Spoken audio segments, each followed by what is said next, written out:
2014?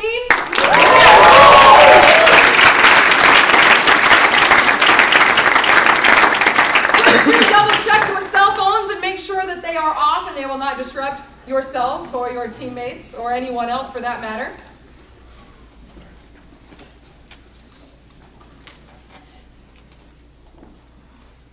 And let's all give a rousing welcome and a warm congratulations to our first speaker, Daniel Wheaton.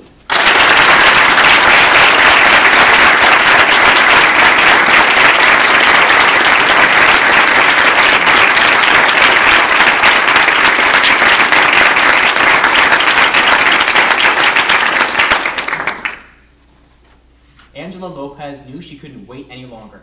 She was in severe abdominal pain and needed treatment.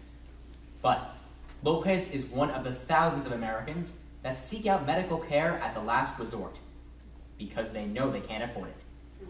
She and her husband decided to visit the Yakima Regional Medical and Cardiac Center in Yakima, Washington, according to the October 24th, 2013 Yakima Herald. But she didn't receive a helping hand. She saw a physician and is about to schedule a hysterectomy with a catch, a $5,000 deposit. Despite Lopez living below the federal poverty line, this so-called charity hospital was being anything but charitable to her at her time of need. Sadly, Yakima isn't alone in its attitude toward the poor. According to the 2013 report by the American Hospital Association, there are 2,903 nonprofit hospitals in the nation, many of which spend less than 3% of revenue on charity care, while reaping enormous tax benefits and sapping tax dollars away from their schools and communities. Many nonprofit hospitals are abusing their tax-exempt status, which must be revoked. To prevent the continued abuse of this system, let's take a look at the problems, causes, and solutions to what the March 4th, 2013 edition of Time calls a justification, which gives these hospitals an air of charity that is undeserved. Founding father Benjamin Franklin helped establish the first hospital in the United States back in 1791, the Pennsylvania Hospital. It was focused on providing charity care to those who needed it. Sadly today, many nonprofit hospitals are more focused on making profits than actually helping the poor. There are two problems. First, many nonprofit hospitals actually aren't charitable, and revenues are going to administrators and not to those in need. First, many nonprofit hospitals actually aren't charitable. Lori Duff, the mother of three and her family's sole breadwinner, visited the Mount Carmel Medical Center in Columbus, Ohio for some prenatal care, according to NPR on April 24th, 2013. She was later sued by the hospital for being unable to pay a $400 down payment on her $1,800 medical debt.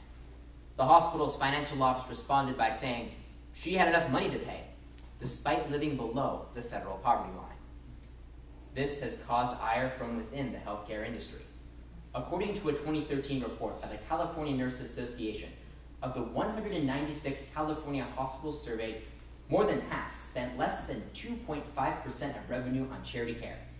In total, they received $3.3 billion in federal and state tax exemptions and spent only $1.4 billion of that on charity care, a gap of $1.8 billion. The second problem is, revenues are going to administrators and not to those in need. Not surprisingly, there isn't much discrepancy in the pay for a nonprofit hospital CEO and their for-profit counterpart. As Bloomberg reports on October 24th, 2013, the average pay for a nonprofit hospital CEO is about $600,000, while those overseeing hospitals in major metro areas may have salaries upwards to $2 million. Jeffrey Romoff, the CEO of the University of Pittsburgh Medical Center, makes more than $6 million a year and has perks like a private jet and personal chef. According to the 2012 Charity Navigator CEO Compensation Survey, this puts nonprofit hospital CEOs among the wealthiest people in the nonprofit sector. Instead of giving to charity, administrators are giving themselves hefty raises and luxury perks.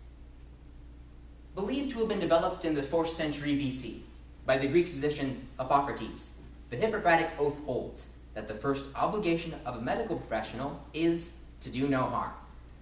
But by taking community funding and giving almost nothing in return, Many nonprofit hospitals are breaking this sacred oath. The causes of this corrupt system are twofold. First, many nonprofit hospitals have established a for-profit business model, and the system for maintaining and obtaining tax-exempt status is flawed. First, many nonprofit hospitals have established a for-profit business model. As the Texas Observer wrote on August 15, 2012, the University of Texas Medical Center at Galveston used to be a haven for those who were poor, destitute, and had nowhere to go. But in 2011, those halcyon days were over. In that year, UTMG denied 91% of uninsured Texans. This about-face was sudden. Just 6 years earlier, 65% of uninsured Texans received treatment. Hospitals are consciously preferencing patients that will help their bottom line. Administrators have allowed this shift because those bottom line profits are tied to their pay increases and luxury perks. Additionally, producing at a high level of profit allows for better amenities for wealthy patients, like themselves, who seek treatment there. Second, the system for maintaining and obtaining tax-exempt status is flawed. All an organization needs to do to become a nonprofit is limit itself by not having owners or stockholders who take in some of the profits, and instead give them to charity, which sounds great, in theory. According to the IRS's website, last updated on December 31st, 2013, all a hospital needs to do to maintain its tax-exempt status is file a community needs assessment every 3 years.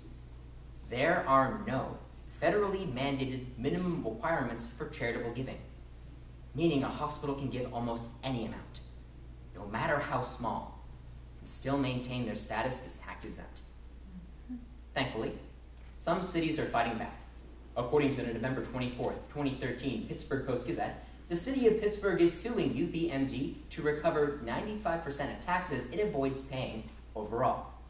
But this isn't enough, and hospitals are merely abusing the system. Nonprofit hospitals harm their communities by sapping tax dollars away, resulting in fewer municipal funds and poorer schools. Many nonprofit hospitals model themselves after the tale of the Good Samaritan. In that story, a man is beaten, robbed, and left half dead along the road. Many travelers walk by, ignore him and his cries of pain, until a Good Samaritan comes to the aid of the injured man. One hospital that has been doing this for decades is the St. Jude's Children's Research Hospital. According to the Washington Post on December 26, 2013, this hospital will never turn a child away for their parents' inability to pay. If St. Jude's can be charitable, other hospitals can try a little harder. We can help nonprofit hospitals become Good Samaritans by discussing solutions on governmental and personal levels. First, on a governmental level, governments must require nonprofit hospitals to justify their tax-exempt status. In Oregon, the Service Employees International Union is pushing to get several reforms on the November 2014 ballot, which include capping executive compensation, establishing price transparency, and requiring all nonprofit hospitals to spend at least 4% of revenue on charity care. And, according to the Associated Press on November 9, 2013, California is doing the same, as the State Nursing Association is pushing similar reforms on their November 2014 ballot. And ironically, Texas is already doing so, as that state requires every nonprofit hospital to spend at least 5% of revenue on charity care and provide an additional 1% in other community benefits. States should follow Texas's lead by establishing ballot measures or legislation to keep nonprofit hospitals accountable. Finally, on a personal level, it's up to us to make the right medical decisions. Do research on nonprofit hospitals in your area. Take, for instance, the journalism website Oklahoma Watch, which did a series on how nonprofit hospitals are operating in their state. While there isn't a nationwide survey, many statewide news organizations have reported on this issue. In Nebraska, nonprofit hospitals are giving more than you'd expect.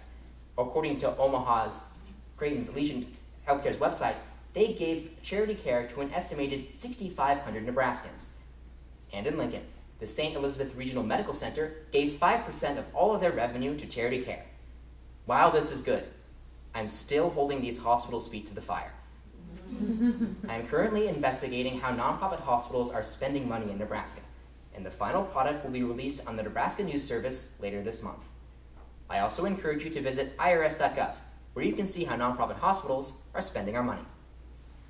Today, we have discussed the causes, effects, and solutions to nonprofit hospitals abusing their tax-exempt status.